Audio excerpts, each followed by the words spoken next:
कि फर गईले भनिया ओ नर गईले डढ़िया कहाँ रे गईले हो कहाँ रे गईले हमर भोला बाबू रहवा कहाँ रे गईले हमर भोला बाबू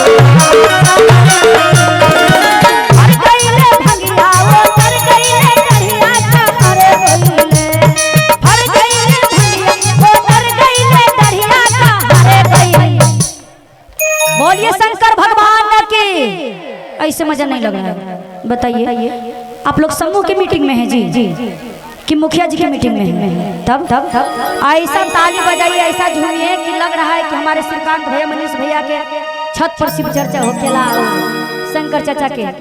ऐसा जयकारा ऐसा ताली बजना चाहिए ऐसा झूमना चाहिए। हो कहाँ रे गईले दोनों हाथ ऊपर करके हो कहाँ रे गईले हमर भोला बाबू रहवा कहाँ रे गईले हमर भोला बाबू रहवा कहाँ रे गईले।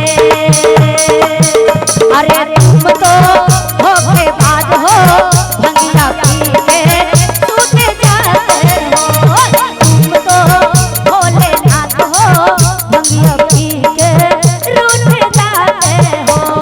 रोज रोज बाबा तुम तो ऐसा करोगे रोज रोज बाबा तुम तो ऐसा करोगे हम रूठे जाएंगे नहीं मानेंगे। तुम तो भोलेनाथ हो भंगिया पी के रूठ जाते हो नारा।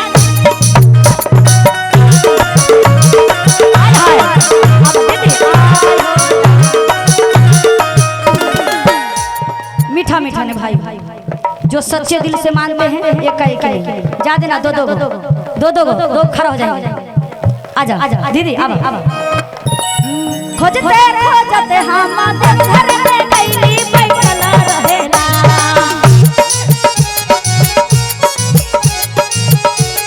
खोजते खोजते हम घर में गईली बैठल रहेला हो बैठल रहेला देवी मैया के संग में बैठल रहेला पार्वती के संग में बैठल रहेला। खोजते खोजते हम कलकत्ता में गईली बैठल रहेला खोजते खोजते कलकत्ता में गईली बैठल रहे हो बैठल रहेला काली मैया के संग में काली मैया के संग में बैठल रहेला।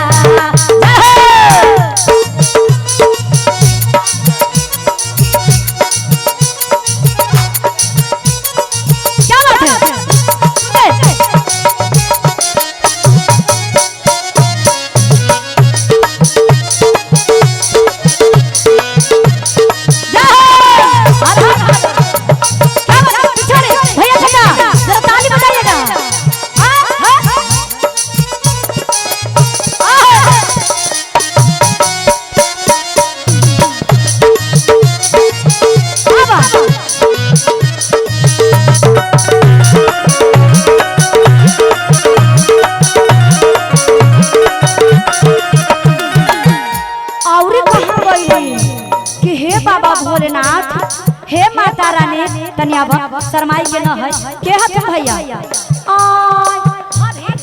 तहर भाभी जी आगे माइयो क्या बात है शर्माना नहीं चाहिए। जानते हैं झूमने से आपको जो भी है दुख तकलीफ और जो भी मांगेगा सच्चे मन से भैया कने भैया मनीष भैया तनी तोहरा जरूरत है। हाँ तनी देव। हाँ क्या बात है भाभी तनी पेटिया वैसे खोला होता खोजते खोजते हम पटना में गईली बैठल रहेला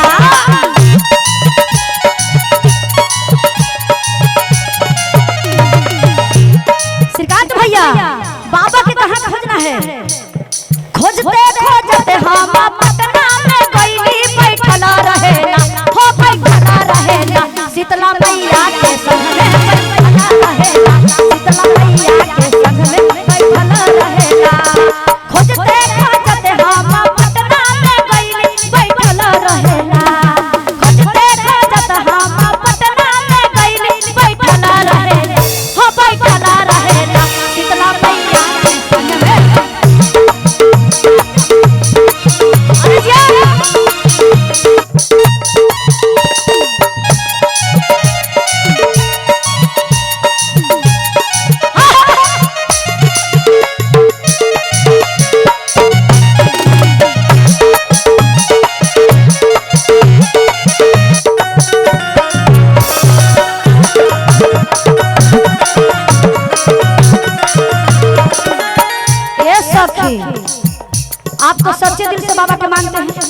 जरा एक बार खड़ा हो जाएंगे आप।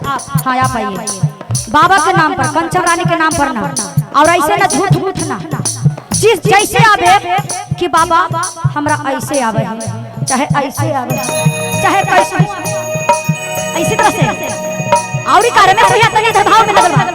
और भैया की तरफ से अब भाभी की तरफ से बहुत बहुत का आशीर्वाद देनी। हाँ तो बाबा भोलेनाथ से मैं दया मांगती हूँ कि हे बाबा भोलेनाथ भरत भरा और माता रानी खुशहाल रखिएगा, सभी परिवार के जय जयकार रखिएगा।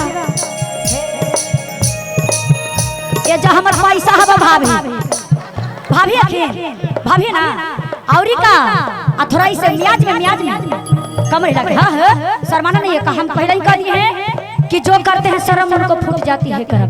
आप लोग ताली बजाइएगा, ताली बजा के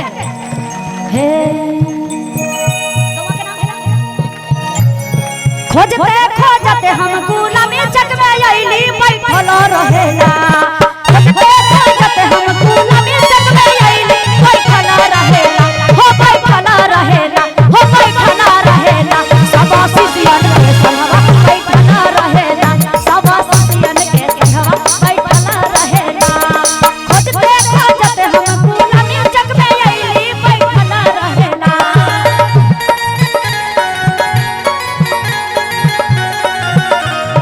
खोजते खोजते हम गुलामी चक में आईली बैठल रहेला, हो बैठल रहेला।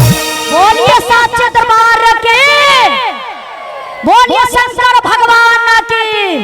भैया जब अच्छा लगे तो बहन बेटी समझकर ताली बजा के आशीर्वाद दिया, हो बैठल रहेला। बोलिए शंकर भगवान के। और ऐसे ना कमर हिला के, कमर झुमा के, हो बैठल रहेला।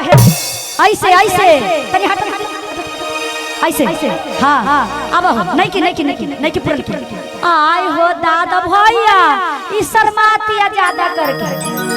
और सच्चे दिल से कौन माने हैं, अपना मन से जो माने हैं खड़ा हो जाए, खड़ा होइए लास्ट है।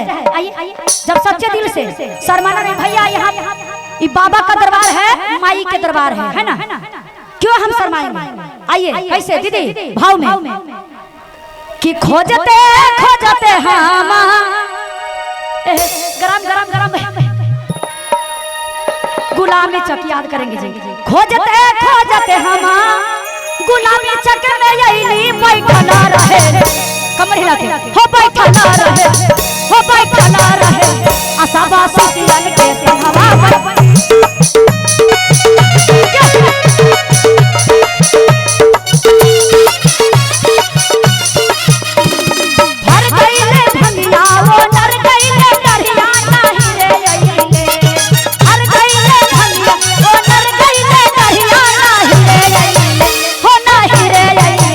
हमारा भोला बाबू रहवा